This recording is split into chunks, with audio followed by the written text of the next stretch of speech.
So I do have some notes, by the way, because otherwise I might go on for a long, long time.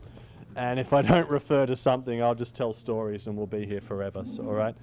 So, look, first of all, I want to welcome everybody.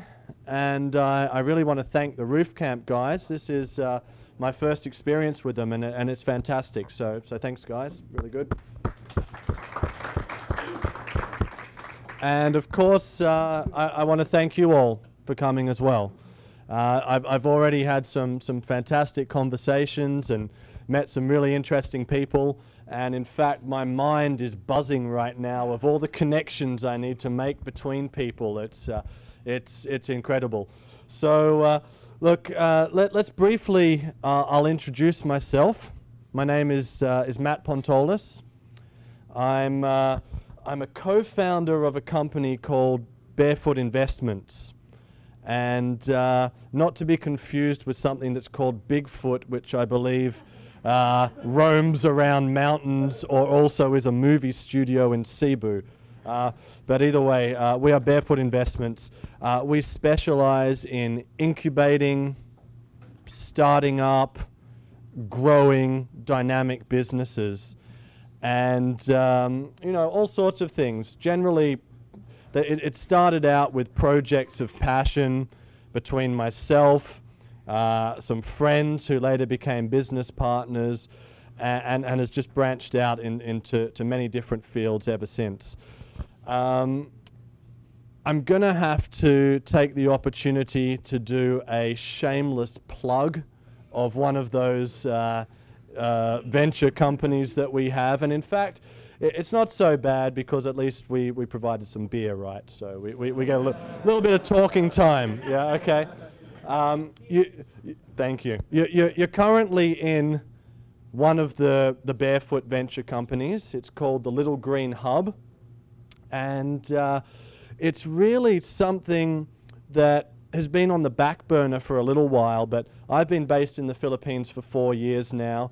I've seen all sorts of fantastic business opportunities, and the Little Green Hub is something that's going to help realize more in the Philippines at the moment. So where you're sitting right now, by the day, and sometimes a night for a few of our clients, is actually a business hub. Each one of these little desk clusters that you see here is leased by generally fairly dynamic companies, small entrepreneurial companies, and what they do is they share this office space here, which first of all makes it cheaper for them to have somewhere to work.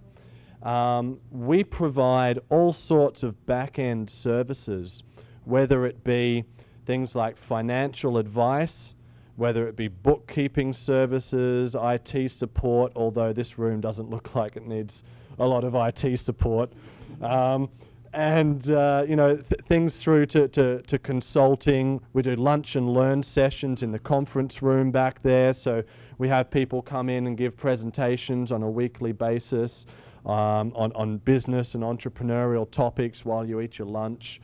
And we find that working in an environment like this is very productive because you've got small teams, small startups who would otherwise be working out of a basement or, you know, in their parents' apartment or a closet, or who knows where they'd be working, but they're here now, and quite often they lunch together, they expand their own networks, and go for a beer after work, whatever. So the Little Green Hub is what this place is.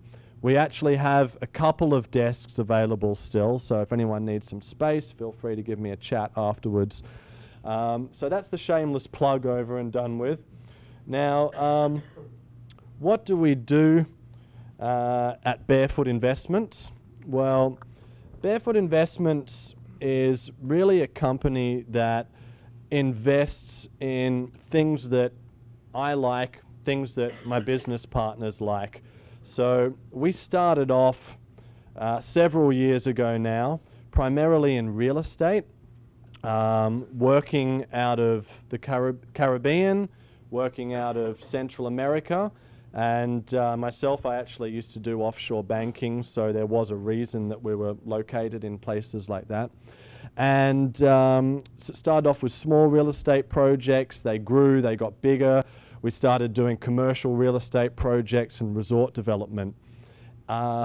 Resort development led me to the idea, and something that I guess, I don't know if I share this or not with other entrepreneurs, but would anyone like to own their own private island? You know, is that like a nice little touch? That's something that I'd always wanted. Yeah, okay, all right, cool. So there it is, it's a nice touch.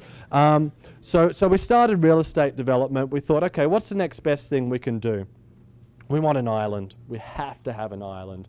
So we started looking for places where we could acquire an island. All searches led to the Philippines, particularly a place called Palawan. And some of you may have seen a little island photo or two as you walk through the door. That's where that led us. And myself and a couple of my friends who later became associates, we went out and we raised the capital on our own through a private placement memorandum to purchase an island, to start a development budget, marketing budget, sales budget, everything for a feasibility study to get the project off the ground, up and running, and that's where it is now. We've since branched out into BPO businesses, serviced offices like you see, forestry investments, etc. So a wealth of experience across 4 continents, a few more countries than that, and really what I wanted to talk to you guys about today is the startup experience. I've had a lot of conversations already tonight, and I've spoken to a lot of people who have either got startups or are planning to have startups. So I haven't had a chance to speak to everyone. So here's a chance for me to get to know you guys a little bit better now that you know me. And this will be a little show of hands, so don't be shy, and hopefully you've had enough beer now not to be shy. So I'd like to know at this stage who in the room here actually has their own business. Hands up. Can you put your hands up high and keep them up for a second? Okay. And keep them up, and who has that own business still works a job for an employer at the same time? Put your hands down. Okay, cool. Yeah, and that's really important. And actually, there were a few people that had no hands whatsoever. So who's here just for the beer? Come on, admit it. I want to know. All right, cool. There'll be a little tab, a little bill that you need to pay on the way out, actually, for those people. But all right, good. So yep, I am referring to notes. Here we go. Great. So anyway, I'm here. I'm going to speak about the startup experience. Now, it sounds like this is a great audience for that. I don't know all the answers. Absolutely not. I know some things about startups. I know quite a few things about startups. One of the most important things, and it starts from the ground up, you've got an idea, right? So you've got yourself a good little idea. But the question is, does that idea motivate you enough to take some chances in life? Now, is that something that you're passionate about? And for the people with the entrepreneurial streak, they will find that idea, definitely. So that's not a problem. But the thing is, keeping the passion, keeping the motivation, and that's all part of the entrepreneurial attitude. And really, I've found that, you know, over the years, when I'm talking to people in startups, they are really, really proactive people. You know, guys that are going out there, and more than anything, they're investing in themselves. So I've seen entrepreneurs from every walk of life that are foregoing having a nice car, foregoing having an LCD, huge TV. They're not investing in stocks and bonds. They're not investing in real estate. They're putting every little bit of their savings into their own ideas. And that's a really, really important factor, is to invest in yourself, because you can't make a better investment. If you've got an idea, you've got to put all that money, all those resources into yourself.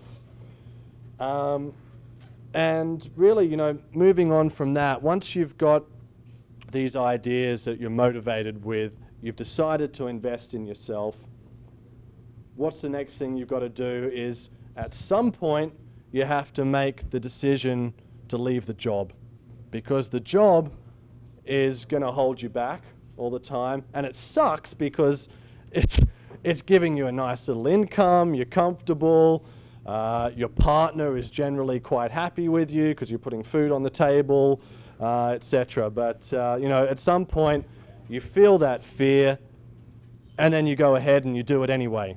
You leave, and you generally leave at the point where you've formulated a business plan. You don't just have an idea anymore. And this is something that a lot of people actually don't do, believe it or not. You know, entrepreneurial 101, write a business plan. And I must admit, I've been a little bit guilty.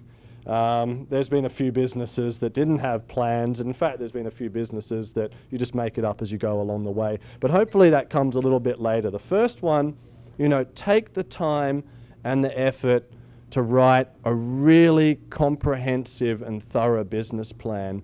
I can't tell you, you know, how important that is, because what you do, you learn along the way where all the shortcomings are. I can see a few smiles because everyone's like, I don't want to write a business plan. Jeez, I mean, it's all right. Or I tell you what, I'll download a template and I'll do a paragraph per section or whatever. No, that's fine. But don't, I mean, seriously, do a massive business plan for yourself. Think about everything, talk about people with it, and that's the other thing you got to do.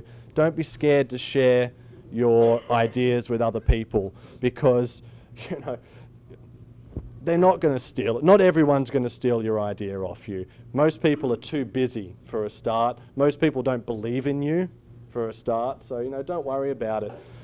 Run your business plan across other people. Get some input. You'll see where your shortcomings are, and you'll possibly save yourselves a hell of a nightmare. So really do that. Bless you. Sorry. I felt like I was getting too much attention for a second. The other thing with a business plan is to use your common sense in your business plans. Have two versions. Have your internal version, which is comprehensive, and you actually, you know, slave away at night time and do it whilst you've got your job, which some people here will know quite well what JOB stands for. It's an oldie, but it's a goodie, just over broke, right? So, you know, get out of it. And while you're writing that business plan, go into depth, but then have a very short executive summary, a really brief one. Strip it down, because you're going to want to raise some funds, right?